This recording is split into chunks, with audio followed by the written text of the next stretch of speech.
Donc Zacharie, il fait donc partie des petits prophètes. Alors, voilà, j'ai ici un livre, justement, connaissez-vous les petits prophètes? J'espère que ça vous donnera peut-être envie, surtout que c'est bientôt les vacances, peut-être pour les lire. Je ne dis pas que ça va donner le résultat de ce culte, mais ça peut aider, ou du moins un jour, on verra bien. Connaissez-vous les petits prophètes? Ils sont 12, les petits prophètes, n'est-ce pas? Depuis Osée à Malachie, ça fait 12. Ils sont 12 comme les apôtres et si difficiles à trouver, n'est-ce pas? Surtout pour les où il n'y a qu'un ou deux chapitres. Ils ne sont petits que de nom, car leur vie et leur message sont tout aussi importants que ceux des grands prophètes. Vous dites amen à cela? Amen, bravo. Ces derniers livres de l'Ancien Testament sont encore à découvrir. Ces hommes qui nous ont transmis le message de Dieu avec hardiesse et fougue, fidélité et autorité, compassion et renoncement, sont inconnus de la plupart des croyants. J'espère pas que c'est le cas ici, d'ailleurs. Ok, eh bien voilà, c'est un petit livre qui donne une introduction à tous ces petits prophètes. Donc c'est pas pour un développement, un commentaire pour chacun d'eux, ça donnerait un grand bouquin, mais c'est vraiment intéressant. Zacharie, donc, était prophète, il était aussi sacrificateur. Et aussi, comme d'ailleurs Jérémie et Ézéchiel. Il est né à Babylone. Il a vécu la déportation. Vous savez, cette déportation qui a duré à peu près, qu'est-ce que je vais dire, 70 ans, ou bien 70 ans, 70 ans, n'est-ce pas? À Babylone. Et un beau jour, eh bien, il a pris la route de Jérusalem pour rentrer avec son grand-père qui s'appelait Iddo, lors des premiers retours de l'exil, donc après ses 70 ans. Avec sous la conduite de Zorobabel, etc. Peut-être vous connaissez un peu cette histoire parce que tout ce qui se vit dans ces prophéties-là, c'est pas quelque chose comme ça qui tombe au hasard, mais c'est dans toute une histoire, celle d'Israël, mais aussi celle des nations, parce que Dieu est intéressé bien sûr par son peuple, et combien, mais aussi tout ce qui concerne les nations par rapport à son peuple aussi, et d'autant plus que je dirais, Abraham, qui a été le premier des patriarches, eh bien, avait reçu la promesse de Dieu qu'au travers du peuple d'Israël, toutes les nations seraient bénies. Alors, ça a été peut-être un petit peu plus compliqué que cela dans la réalité. C'est d'ailleurs le cas dans beaucoup de situations, encore aujourd'hui, il est vrai. Mais Dieu, lui, reste fidèle à toutes ses promesses. Tôt ou tard, il n'y a rien qui soit étonnant de la part de l'Éternel. Je crois que ça a été dit au moment où Sarah, d'ailleurs, est devenue enceinte alors qu'elle ne pouvait plus enfanter. Il n'y a rien d'étonnant de la part de l'Éternel. Il a donc commencé à prophétiser 2 mois après le prophète Agé. Donc on a Agé, Zacharie, Malachie, n'est-ce pas? Il était qualifié de jeune homme au chapitre 2 de son livre prophétique. La durée de son ministère est un petit peu incertaine, mais on peut dire quelques décennies, peut-être autour de 30 ans. Voilà. Alors que celui d'Agé, le prophète Agé, n'a duré que 2-3 mois, je crois, maximum 4 mois. C'est intéressant, vous voyez, de faire une comparaison avec d'autres. Vous avez des gens qui vont peut-être prophétiser toute leur vie, et puis lui, en tout cas, Agé n'a fait que quelques mois. D'ailleurs, il n'y a que 2 chapitres pour Agé. Il y en a 14 pour Zacharie, dont nous voulons un petit peu parler ce soir. Mais ce n'est pas la longueur qui fait. C'est intéressant de voir que pour chacun, il y a un appel particulier, n'est-ce pas? Il n'y a rien de systématique, il n'y a rien de photocopié. Ça, c'est la richesse de Dieu. Et puis, moi, je trouve ça magnifique. Nous sommes vraiment tous des gens, des hommes et des femmes particuliers. Et puis, je dirais peut-être des fois un petit peu aussi originaux. Ça ne fait pas du mal, n'est-ce pas? Je pourrais peut-être juste vous montrer... Peut-être que ça, c'est pas le rouleau du livre, mais c'est une table généalogique. Il faudrait être deux. Si quelqu'un veut venir aider Myriam, s'il vous plaît. Moi, je ne sais pas encore très bien utiliser les ordinateurs. Donc, je viens vraiment du siècle passé, parce que ça fait peut-être un petit peu archaïque, excusez-moi, mais j'espère aussi un jour savoir manipuler toutes ces choses, parce que ça aide beaucoup, quoi. Vous êtes d'accord, hein? Ce serait déjà projeté sur l'écran. Ici, nous partons, voyons voir, d'Abraham. Ici, il y a la naissance de Sarah. Et puis, nous allons jusqu'à ici, on aura ici la naissance de Jésus, en l'an -4, -5, par là, ici. Et puis là encore, ça fait 200 ans. Vous voyez, 100 ans, ça représente ça. C'est pas mal, hein, ce petit bout-là, vous voyez, 100 ans. Voilà. Alors, on ne veut pas étudier ça ce soir, parce qu'on en aurait pour toute la nuit, mais simplement pour vous dire qu'ici, je vois que tout d'un coup, vers les années 520, -520 à peu près, voilà, il y a 500 ici. Ici, vous avez Zacharie. Et puis, il y a Agé qui était moins longtemps, comme on l'a dit. Vous avez ici, dans le vert un peu plus large, vous avez les 70 ans, les 70 ans de l'exil qui représentent 70 ans. Et je vois que dans cet exil, il y a Daniel, il y a aussi Ézéchiel, il y a Jérémie qui est venu un petit peu avant, d'autant plus qu'il avait prophétisé effectivement qu'il y aurait 70 ans j'allais dire de tribulation, non, de captivité, et que Daniel lui-même, en lisant Jérémie, a compris que cette déportation allait se terminer. Et il a commencé de prier d'une manière particulière que nous trouvons dans le chapitre 9 de Daniel. C'est magnifique, la prophétie. Elle s'inscrit dans toute l'histoire des hommes. Et là, vous auriez beaucoup d'autres parallèles avec certains philosophes qui ont vécu toutes sortes de potentats et d'hommes et de femmes merveilleux, etc. Voilà, vous pouvez plier bagage, non, plutôt rouler le rouleau, s'il vous plaît. Merci beaucoup. Donc ça, mais vous voyez, c'est passionnant, mais en fait, ça, vous l'avez dans certaines de vos Bibles, vous êtes d'accord, hein? Ces tables généalogiques. Il y en a à la fin de certaines Bibles, mais sur 5-6 pages, et ça nous aide à comprendre certaines choses. Je ne voudrais pas insister là-dessus, mais quand on lit la Bible, c'est bien à un moment donné que nous sachions à quelle période de l'histoire ça existe. Et c'était du temps de l'Égypte pour Israël, ou bien justement à d'autres moments.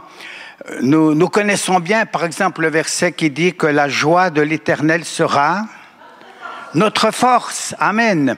C'est référence, s'il vous plaît. Néhémie 8:10, c'est exact, parfait.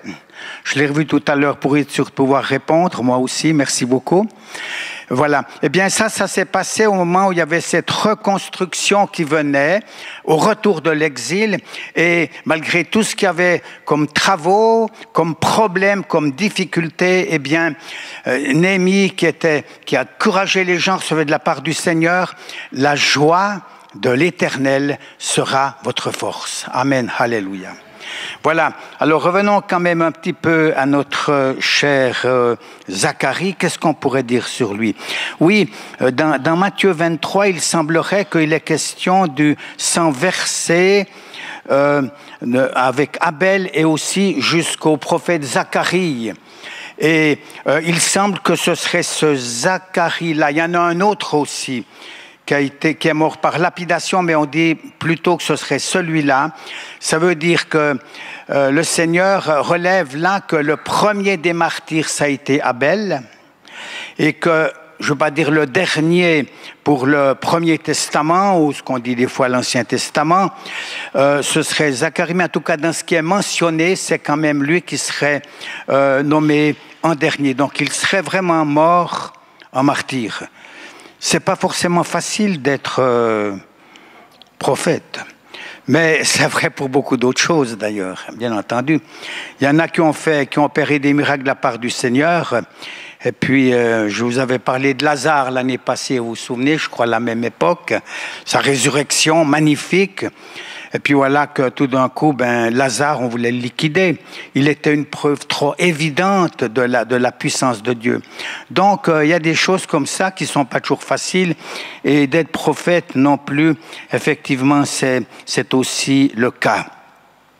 Mais vraiment, Zacharie a été là pour, je dirais, réveiller le peuple de sa torpeur. Donc ça se passe dans un contexte historique, mais aussi spirituel, son ministère. Il y avait quand même au sein du peuple, même des fois de l'indifférence. Vous savez, quand on a passé 70 ans là où on ne devrait pas être, ça n'est peut-être pas si facile que ça. Et des fois, il en faut beaucoup moins pour que ça arrive, même nous, dans nos propres vies. Il y avait aussi un manque de foi, mais Dieu a utilisé ce prophète pour susciter un réveil spirituel. Et ça a été surtout Hadjé, mais pour Zacharie, la tâche, ça a été d'entretenir ce feu. C'est vrai qu'il a dû appeler ce peuple à la repentance. C'est d'ailleurs les premiers versets de son chapitre 1er qui nous le dit, mais aussi avec beaucoup de promesses de bénédictions futures pour pouvoir relever tout cela, entre autres rebâtir le temple avec la perspective plus lointaine de voir un jour le Messie venir y habiter, ce qui sera l'ère messianique.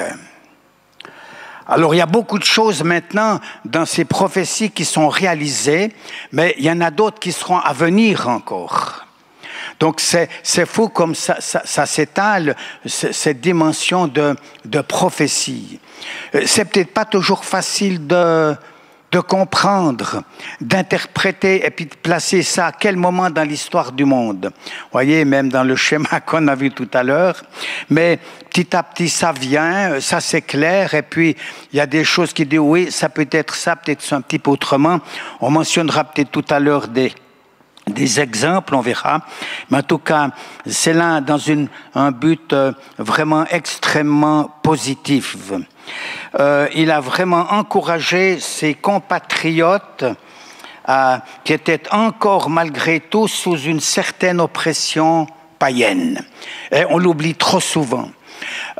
Depuis qu'il y a eu avec Nebuchadnezzar dans l'an moins 583 ou 85, je ne sais plus, cette première déportation, n'est-ce pas, et la destruction du temple, Israël a presque tout le temps été sous la coupe des nations, malgré tout. Et aujourd'hui encore, l'histoire d'Israël par rapport à ce qui se passe dans le monde, on voit que c'est pas si facile que ça, et on leur réclame même aujourd'hui un territoire que Dieu leur a pourtant donné. Il y a une grande opposition qui est là derrière. Et c'est pour ça que, très intéressant quand même, c'est que Zacharie, son livre commence ainsi, le 8e mois, la seconde année de Darius, la parole de l'Éternel fut adressée à Zacharie, fils de Béréchia, etc. Donc, la parole de l'Éternel lui est adressée, n'est-ce pas? Mais c'est la seconde année de Darius. Cyrus, qui était perse, lui, il avait dit, mais que j'ai reçu de la part de Dieu que vous puissiez sortir de cet exil et retourner dans votre pays. Là, je voudrais citer 2 chroniques. Je ne sais pas si on peut le mettre sur le tableau. Je ne crois pas que je l'avais mis ici. Peut-être ici, là, peut-être. Non, c'est 2 chroniques, je crois. C'est 2 chroniques 36. C'est 2 chroniques 36, verset 22.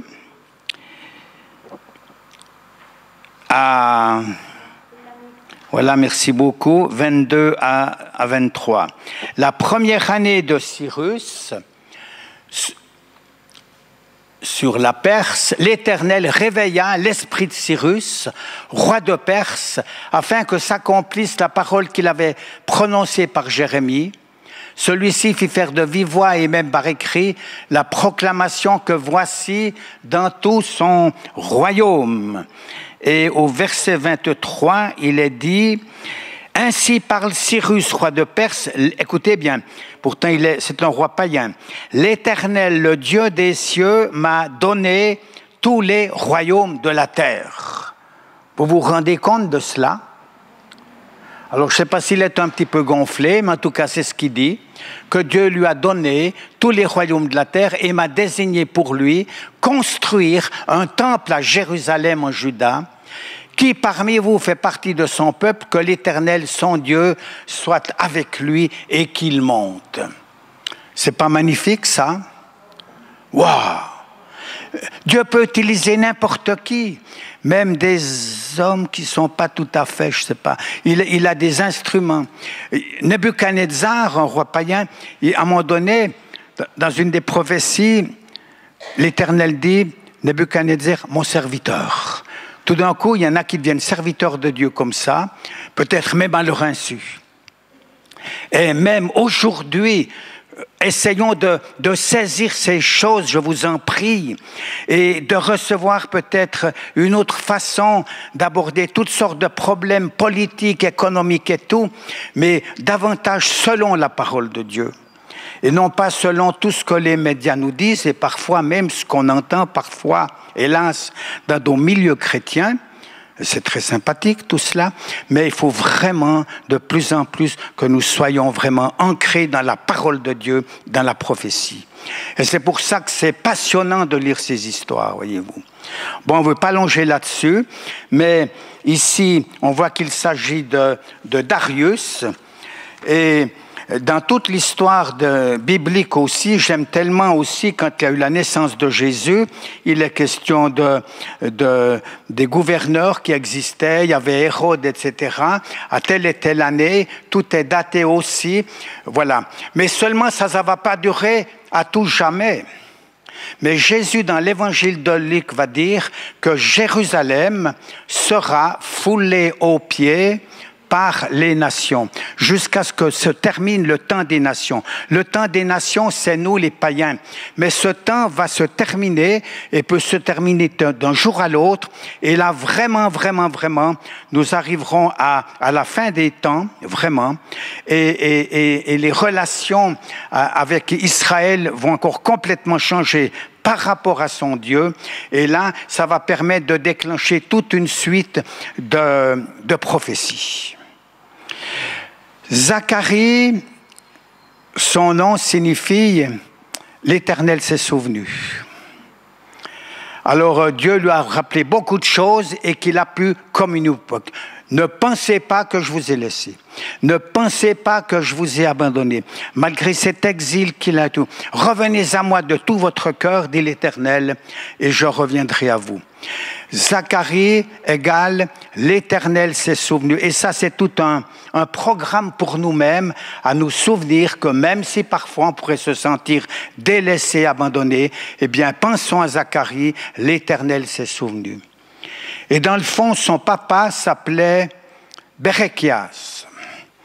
Et Berechias, ça veut dire l'Éternel a béni. C'est pas magnifique? Il se souvient, l'Éternel a béni autrefois, mais il va continuer de bénir. Et puis il a un grand-papa qui s'appelle Iddo. Et Iddo, ça veut dire au temps fixé, au moment opportun. Ça veut dire aussi que Dieu ne fait pas les choses à tort larigot, n'importe quand, n'importe comment, mais il y a des temps fixés. Il y a eu un temps fixé au moment où il a envoyé son Fils sur la terre, nous dit l'Épître aux Galates. Pour l'homme, l'humanité, le chronos va au jour le jour, mais il y a des moments de Dieu où à tel moment précis les choses arrivent. Et ce n'est jamais dans le hasard. C'est impressionnant de voir en creusant la parole combien Dieu est très précis. Amen. Alors voyez, ce Zacharie, c'est un homme magnifique. Zacharie, fils de Berechias, fils d'Ido. C'est marqué, je crois, dans le premier verset, puis quelques versets plus loin, c'est encore répété. En général, on n'aime pas les répétitions, peut-être qu'il devient un petit peu gâteux, mais non, nous avons vraiment besoin de répétitions jusqu'à ce que ça rentre et que ça descende au plus profond de nos cœurs et que ça nous habite. Des petits détails comme ceux-ci sont importants, quoi. Alors, on ne va pas voir tous les versets de Zacharie ce soir, je vous ferai grâce de cela, mais c'est pour vous dire que ces choses de base nous parlent quand même de quelque chose de particulier qui concerne ce personnage, n'est-ce pas? Et je trouve vraiment cela magnifique. Et voilà, donc on va continuer un petit bout, si vous voulez bien.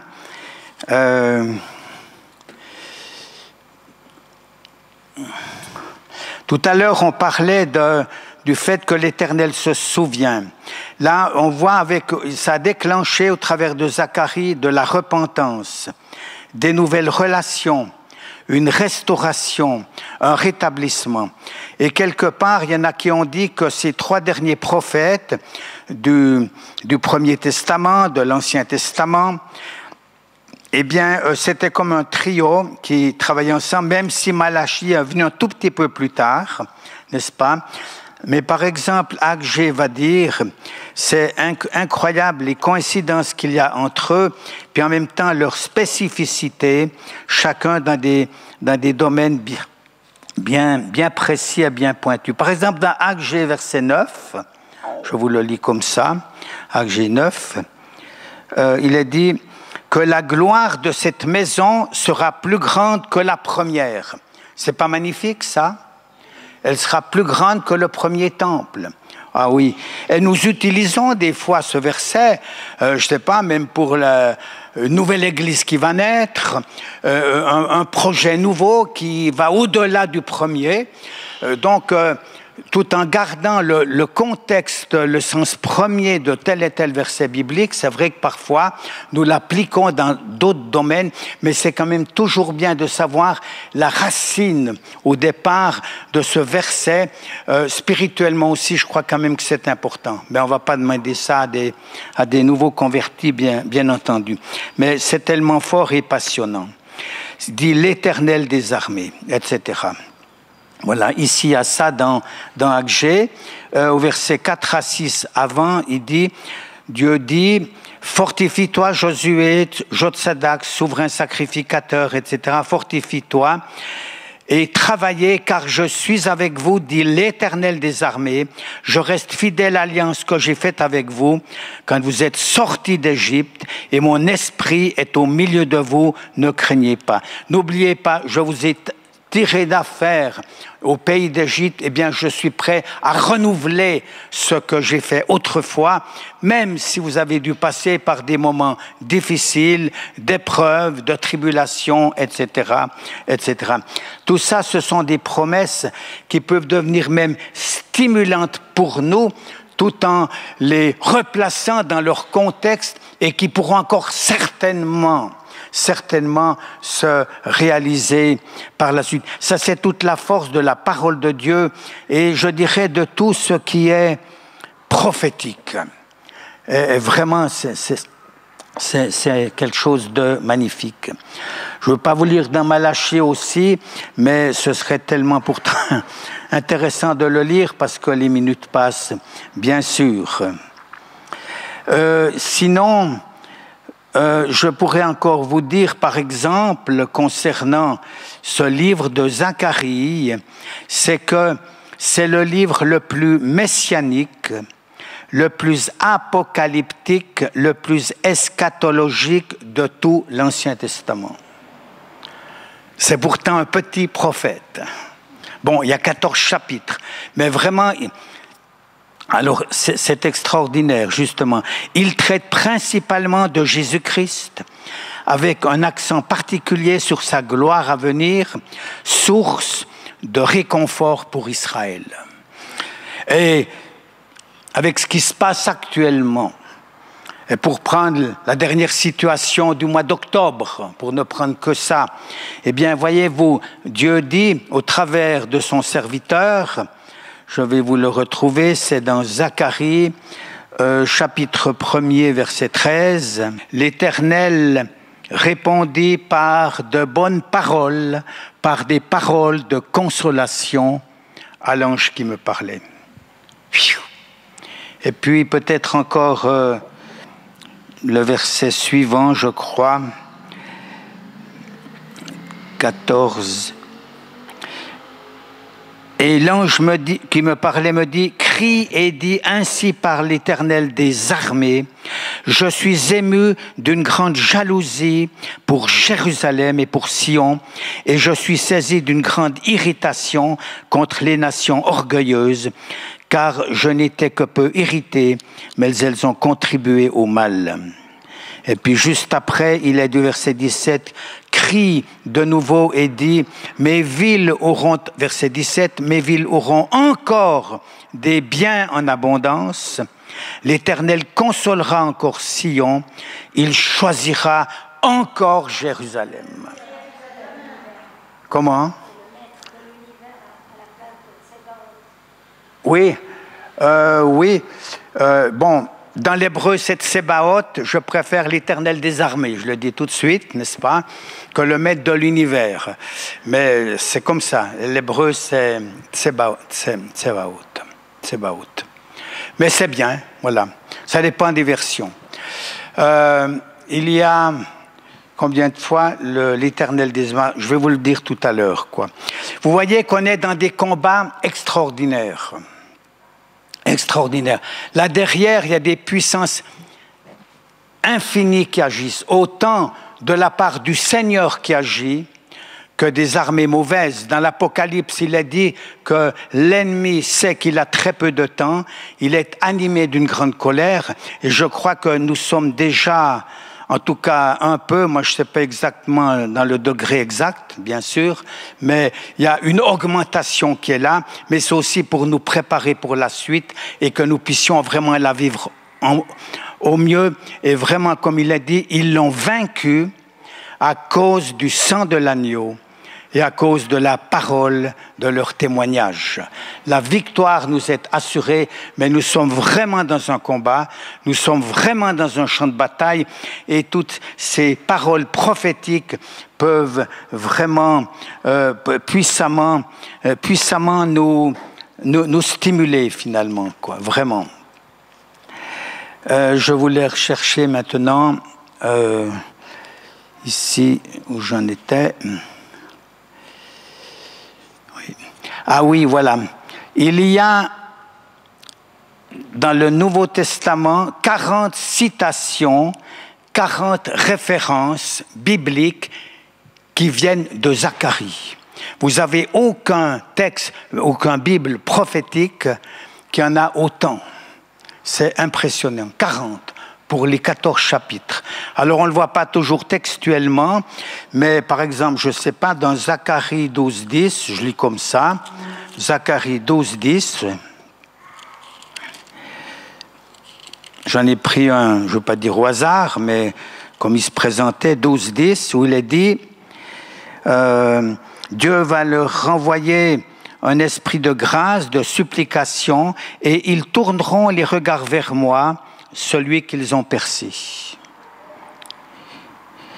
Et par exemple, si je vais dans Jean, chapitre 19, verset 37, je crois, Jean 19, 37, c'est pour vous donner des exemples. Ces choses sont arrivées, déjà le verset 36, afin que l'écriture soit accomplie, aucun de ces os ne sera brisé. Bon, celui-ci, il est dans le psaume 34, je crois. Mais je voulais revenir, et ailleurs l'Écriture dit encore, ils verront celui qu'ils ont percé, et la note dit bien, Zacharie 12.10, vous voyez? Donc vous êtes dans l'évangile de Jean, vous retournez à Zacharie, vous allez dans le livre de l'Apocalypse, chapitre 1er, verset 7, il est aussi question de celui qu'ils ont percé. Dieu a de la suite dans les idées et les choses s'enchaînent, se poursuivent en continuité. Amen. En révélations qui se poursuivent. Et qu'est-ce que c'est quand on va dans le Nouveau Testament? Mais c'est prodigieux les découvertes de la parole que nous faisons, même par rapport à nos vies personnelles, mais par rapport à tout ce qui se passe dans le monde. C'est quelque chose qui me dépasse complètement et vous aussi très certainement. Je ne veux pas trop revenir sur cet arrière-plan de ce qui se passe en ce moment en Israël. Il y a le fait aussi que, vous le savez très bien, que ce n'était pas facile du temps de Jésus avec les Romains. Et quand on regarde peut-être les films, comment c'est, The Chosen, là, oui, The Chosen, eh bien, il y a des choses qui ressortent bien avec les Romains et tout. Et en même temps, il y avait comme une grâce de Dieu qui était là parce que c'était quand même pas trop, ça restait sous le contrôle du Seigneur. Même Paul, par exemple, citoyen romain, il était protégé parfois. Mais voyez, c'est très complexe tout ça. C'est très complexe. Regardez comment il parle aux hommes politiques dans le fin des Actes des Apôtres. On peut peut-être s'en inspirer un tout petit peu pour les relations qu'on a peut-être avec nos autorités, avec lesquelles on n'est pas d'accord. Mais il y a beaucoup à apprendre là derrière. C'est énorme aussi. C'est très inspirant. Et bien sûr, ce qu'il y a eu de magnifique au moment de cet empire romain, ça a été le fait que, par exemple, l'évangile a pu être véhiculé, je dirais, aussi au travers des voies romaines. Ça a facilité les choses. Dieu a utilisé toutes ces choses, n'est-ce pas? Je ne veux pas multiplier les exemples maintenant. Et aussi voir dans le monde d'aujourd'hui, nous pouvons avoir toute la technologie aujourd'hui qui a toute son importance. Cette semaine, je recevais le dernier numéro de Christianisme et ça m'a vraiment réjoui parce que il y avait je l'ai pris ici, je crois que je l'ai là. Voilà, je l'ai pris ici. Le titre, c'était « La youtubeuse Andy se convertit ». Ok, ben je vous lis. Il y a quelques lignes. Ça date du christianisme de juillet-août de cette année. Il vient de sortir. Et cette youtubeuse dit ceci: « Je préfère perdre tout ce que j'ai, mais vivre avec Dieu », qu'elle dit. Je ne connais pas cet artiste, mais peu importe. Après plusieurs années passées dans l'occultisme, spiritisme, voyance, guérisseur spirituel, la youtubeuse française So Andy, de son vrai nom Nadège Dabrowski, elle a livré un témoignage poignant. Le 30 mai, donc de cette année, elle a posté une vidéo à destination de ses 1 230 000 abonnés. C'est pas mal comme public, c'est bien. En une seule fois, hein, ça part et c'est bon, c'est parti. Elle y témoigne avoir été jusque-là totalement anti-Dieu et de son changement anti-Dieu et de son changement de vie. J'ai Dieu de mon côté, j'ai le plus puissant, j'ai celui qui gagne de mon côté, témoigne-t-elle. Elle ajoute: pour tous mes choix de vie, désormais, je lui demande et j'attends de savoir s'il les confirme oui ou non. Amen. Quel témoignage. Dieu est pressé aujourd'hui parce qu'il y a très peu de temps, il y a une urgence. Et Dieu est prêt à utiliser n'importe qui. Eh bien, voilà un bel exemple où vraiment, merci pour YouTube, quoi. Amen, gloire à Dieu, voyez. Donc on peut se réjouir de tout ce qui se passe. Vous savez qu'actuellement, en Iran actuellement, dans ces pays, c'est là qu'il y a le plus de conversions. Les chiffres augmentent aussi en Chine comme jamais. Nous sommes déjà dans une moisson, dans la moisson. Pas l'oublier. C'est clair. Elle est là, la moisson, elle existe. Elle est là, la moisson, elle existe. Il y a des beaux projets qui se préparent. Mais il y en a déjà qui sont vraiment en activation. Que son nom soit béni. Alors justement, il y a un livre qui s'intitule Zacharie. Non, c'est pas le livre, c'est pour le prophète Zacharie dans le livre que j'ai montré tout à l'heure. Zacharie, le prophète de l'espérance. Le livre de Zacharie est par excellence le livre de l'espérance.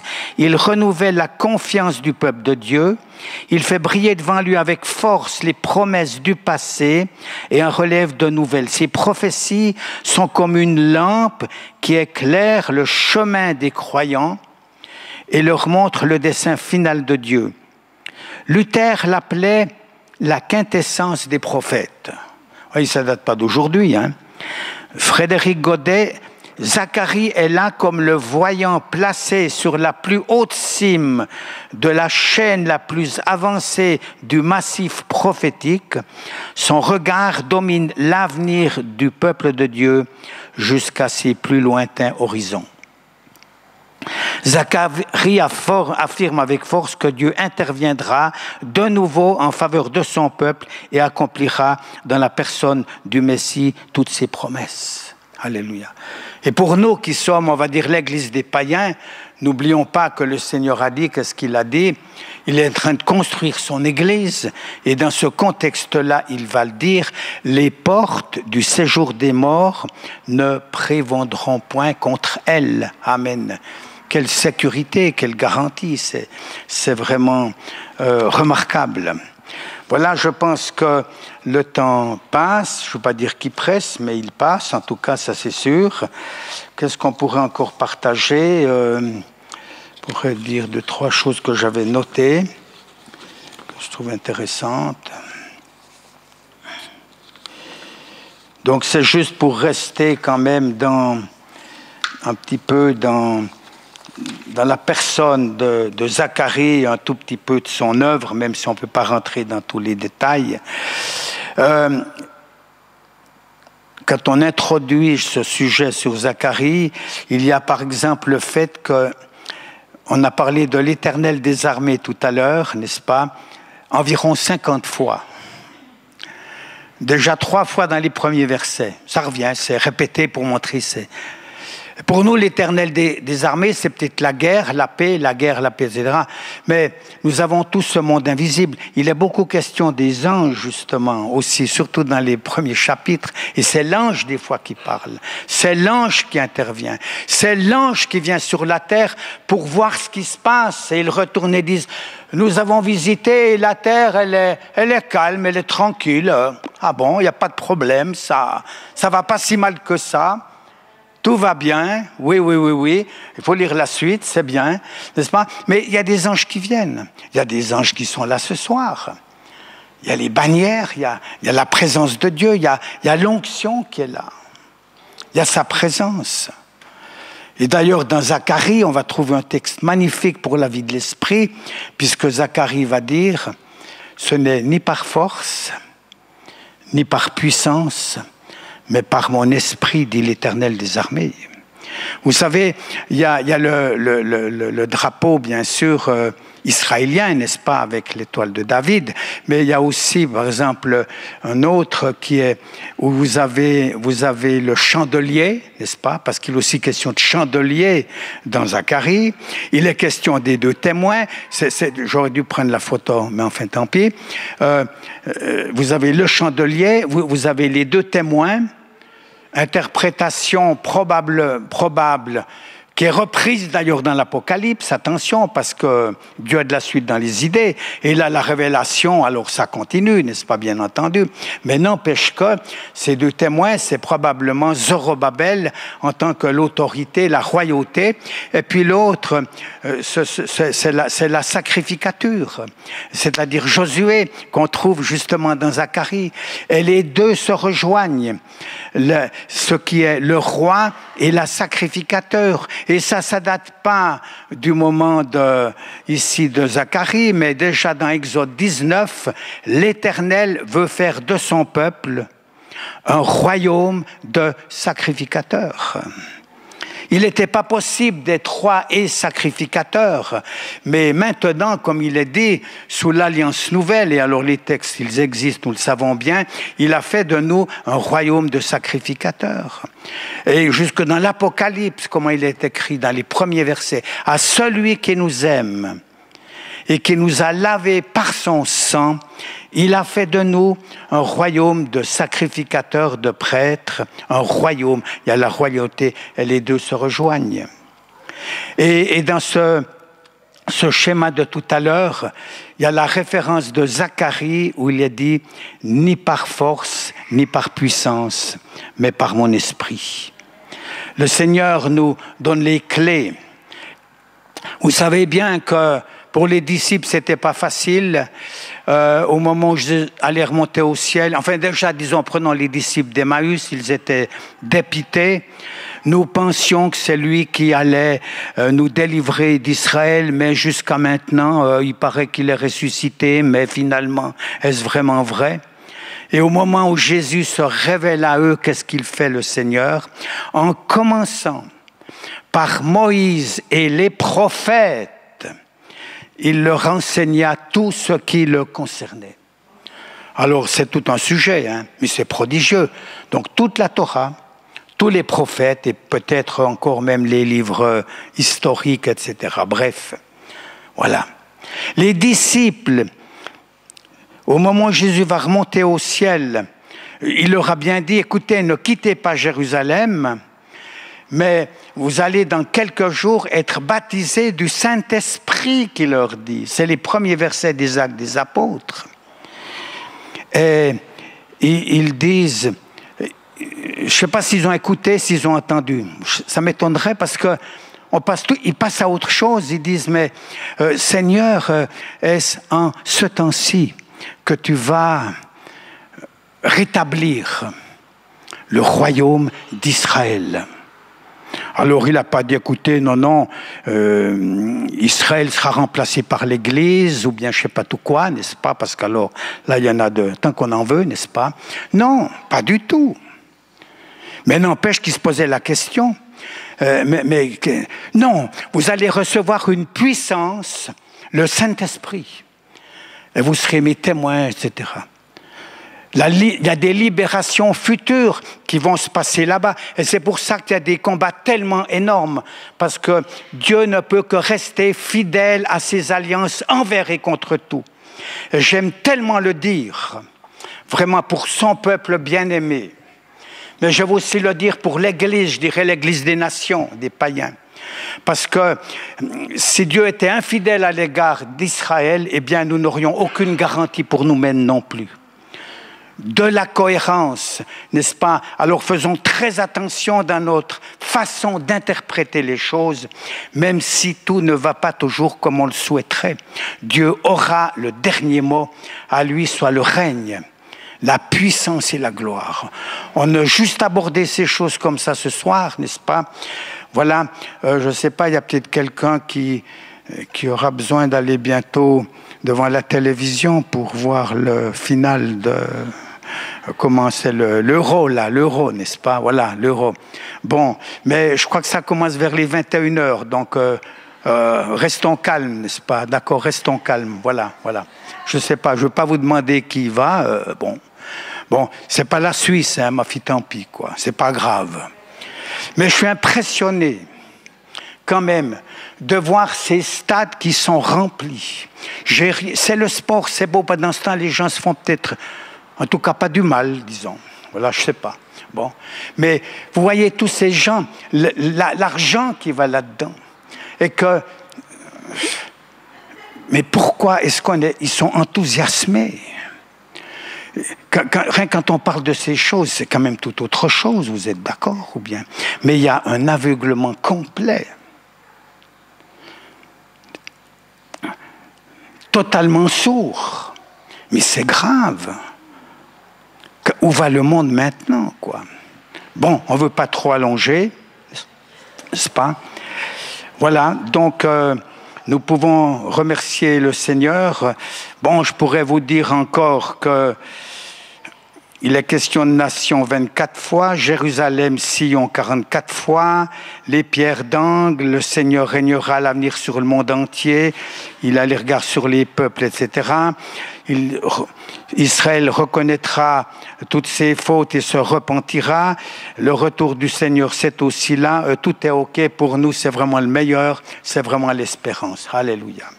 Est-ce que quelqu'un pourrait citer un verset dans Zacharie, un verset qui nous parle de Jésus, soit que c'est déjà accompli ou ce sera à accomplir? Faites-moi ce plaisir. On a déjà cité tout à l'heure, ni par puissance, ni par... Sans ouvrir la Bible. Sans ouvrir la Bible. La Bible, elle est là-dedans maintenant. Elle est là-dedans. Oui, merci chérie. Alors oui, elle a raison. Il est question d'un anon. C'est au chapitre 9, sauf erreur, verset 9, sauf erreur. C'est quand Jésus est rentré à Jérusalem. Et vous voyez là, on avait l'impression qu'il rentrait sur un anon et qu'il allait rentrer, et puis c'était la royauté. Puis une semaine plus tard, c'était la crucifixion. Et pourtant, c'est une prophétie. Et quand on lit les versets qui suivent, il s'agit de toute autre chose. Et c'est un exemple magnifique, là, justement, dans ce chapitre 9, où vous avez une prophétie telle que l'a donnée, Zacharie. Eh bien, il donne un verset, ça s'est accompli au moment où Jésus était sur la terre, qu'on appelle au rameau, n'est-ce pas? Et puis après, il continue, mais Zacharie ne se rendait pas du tout compte qu'il allait se passer des milliers d'années. C'est un autre sujet que celui-là, mais nous, pour certaines clés pour la lecture des Écritures, on en a vraiment besoin. Il y a beaucoup d'autres exemples comme ça, où il ne réalisait pas, il voyait à l'horizon, mais il ne voyait pas qu'à l'horizon, il y avait encore une grande chaîne de montagnes entre deux, mais surtout une vallée qui empêchait de voir qu'il y avait encore tout un espace. Et n'oubliez pas que pour le Seigneur, un jour sont comme 1000 ans. Et 1000 ans sont comme un jour. Qu'est-ce que c'est pour lui? Alors vivons tout ça dans la grandeur de Dieu, dans nos problèmes, nos difficultés.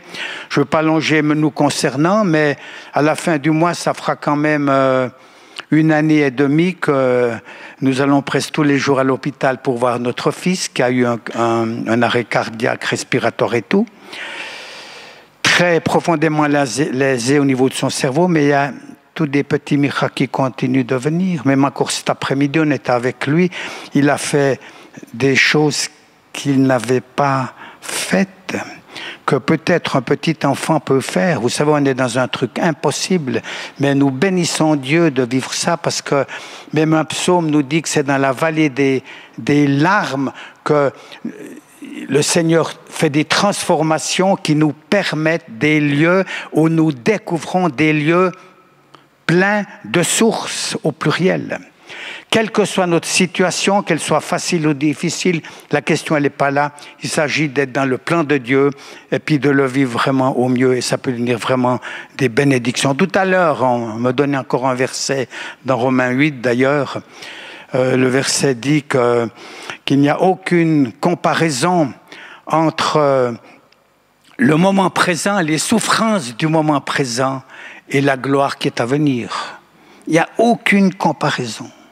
Aucune. Alors interprétons toutes ces choses encore avec de recul, mais prions les uns pour les autres. Cette dernière année, ces derniers mois, nous n'avons jamais autant de nouvelles difficiles dans nos relations, nos connaissances, des cancers, des décès, des ceci, des cela.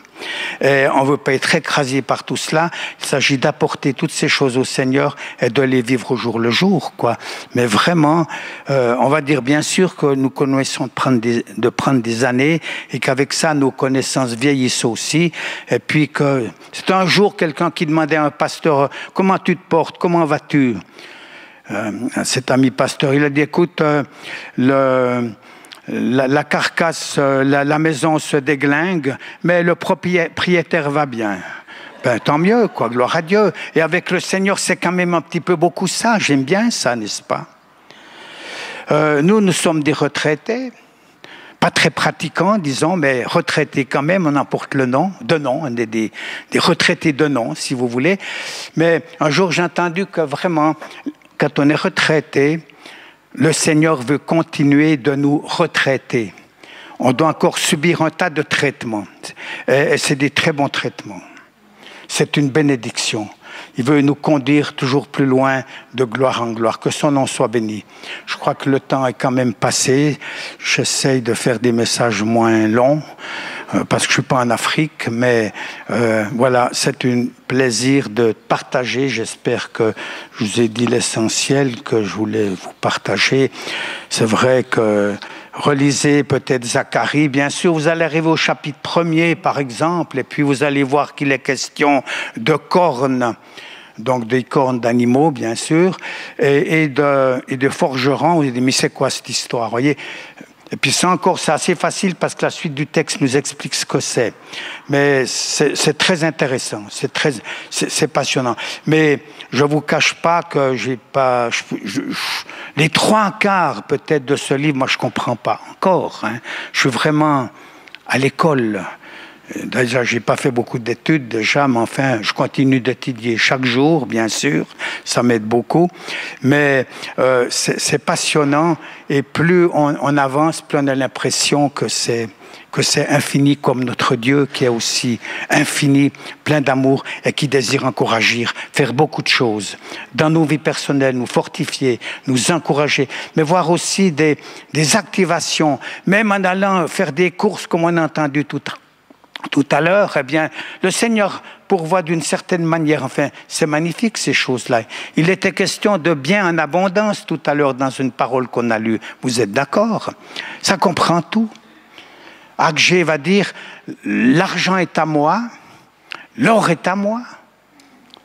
Il en dispose comme il veut. Amen. Que son nom soit loué, que son nom soit béni. Nous te remercions, Seigneur, c'est vrai, pour les richesses de ta parole que nous pouvons partager. Et nous pourrions bien sûr encore passer longtemps ensemble, même avoir une réaction et partage maintenant. Je ne sais pas, tellement que c'est riche, que ça pose des questions pour nos vies personnelles, pour nos communautés, pour nos villes, pour nos rassemblements, pour nos familles, pour nos amis. Merci pour toutes les choses magnifiques qui se passent, comme on vient de l'entendre, et il y en aura de plus en plus. En même temps, pour les difficultés, que nous puissions vraiment les assumer avec toi, Seigneur, et de te laisser faire, de te laisser agir dans le nom de Jésus-Christ. Que ton nom soit loué, que ton nom soit béni, Seigneur.